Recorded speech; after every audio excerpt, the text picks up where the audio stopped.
Znate za zabranu prodaje alkohola posle 10?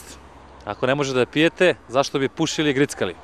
Pitamo vas kako komentarišete zabranu prodaje grickalica i cigareta posle 10? Bez alkohola. Da. To znam, to u prodavnicama. Mislim da ta zabrana prodaje alkohola uopšte nije ništa uticala da se smanji broj pijanaca. Pošto sam bio nekada pušač, ne mogu to da kažem da se zabrani. Kupe alkohol u 21:59 pa piju posle cijelu noć. Znam, da. Kod mene su pijeni u 3 noću bez obzira na to. Ne pušim pa gricka, mora se gricka. Pa to mi je pilo vodu nekad kad sam volao da popijem po neku, a sad ne. Ima pravo to ljudi da piju, da griskaju. Bolje nego drogu. To bi bilo dobro, onda ne bi morali ništa da radimo, ni da pijemo. Pa bilo bi manje debelih ljudi. To mislim. A s obzirom da slabo pijemo, onda Mogu da pušim i bez alkohola.